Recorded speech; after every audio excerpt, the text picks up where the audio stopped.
Hope you have a good evening, guys, and today we review Helldivers 2.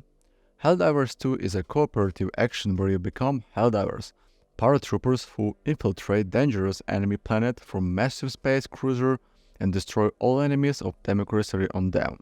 That is, a controlled democracy at the official establishment of the Super Earth is called. From the introduction training to the tutorial notes on the recording screens to the shots of the heroic warriors, the emphasis here is on military fetishism, fantastical patriotism and a sense of civic duty with humorous irony. At the same time, the fact that each Helldiver is just a small cog in the wheel is subtle and phase it and the seemingly endless supply of soldiers stored in freezing capsules proves the end justifies the means, and when the forest is cut down, splinters fly or various limbs. I started playing with 3 of my companions and I definitely recommend that if you are interested in Helldivers 2. You also prepare a party to play with in advance. To tell the truth, the game has nothing to offer soloists. Moreover, it is quite demanding even in a group on higher difficulty.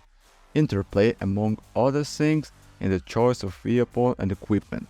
Naturally, you can also play with random players, but its biggest asset is playing together with the best possible synchronization and immediate agreement. The scheme of the game is quite simple. On your ship you choose the sector of the liberated planet and the mission you want to complete, you choose the equipment and the so-called stratagems, and you rush it in the landing capsule through the atmosphere to the preselected impact point. The individual maps are not huge, but in addition to the primary objectives, secondary tasks and various points of interest appear on them, such as enemy nests, bases or just abandoned human dwellings where you can find some provisions. It's quite possible that you'll land right in a real mess and you won't even have time to look around because a swarm of bugs or robots will immediately start looking for you. The game can fire quite distantly, mainly with various combinations of enemies who don't suffer from dizzying artifactual intelligence, but replace it with numbers and strange or the ability to come from the side where it is least convenient for you. The action is frantic, full of throws, screams and flying projections, beam discharges, but still it must have at least some order, doozy or friendly fire. A feature that can often be annoying in another game elevate the Helldivers 2 experience to a new level, even if it's nothing groundbreaking at its core. But how much better is need to tell you at the college that I'm throwing a grenade now and then, or to be careful that you don't find yourself in the crossfire. In the world of classics there is often no time to ask who is who, and perhaps such a laser cannon comp the without mercy or discrimination. Just 2 misplaced projectile from a heavy machine gun and you can call on new colleagues. This leads me smoothly to the above-mentioned stratagems, the possibility of summoning help literally from the heavens. Stratagems have different types and variations, starting with dropping powerful special weapons and ammo and a ration pack, or a new paratrooper. But the main treat is a special offensive and a defensive strategic weapon. At the very beginning you get an orbital strike, but it's only the tip of the iceberg, under which there is napalm or carpet bombing, for example.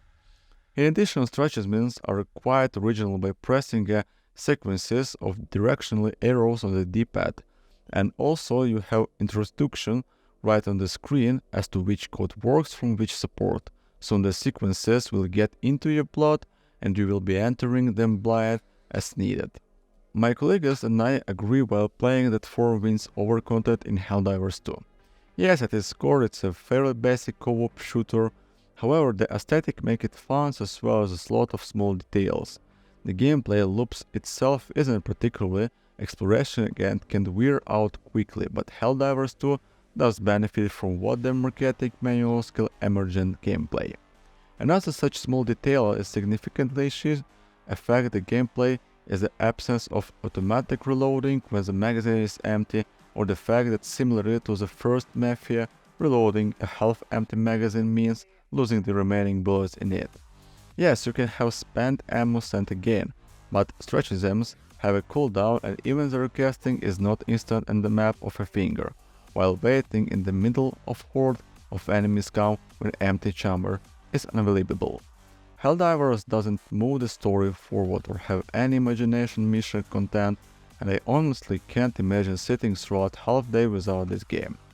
However, it's an ideal game for 1 or 2 hour gaming session in the evening because thanks to the above mentioned gameplay elements, it creates its own mini stories and experience.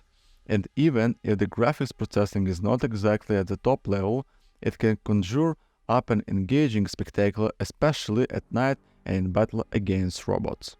When a handful of steel creatures emerging from the flames after a napalm attack, you can help but remember the Terminator with a tear in your eyes. You can use stratagems to conjure up a truly cruel on the screen. And I wish you could hear the enthusiasm with which Helldiver owner described to us his first experience of detonating a nuclear to force is 2.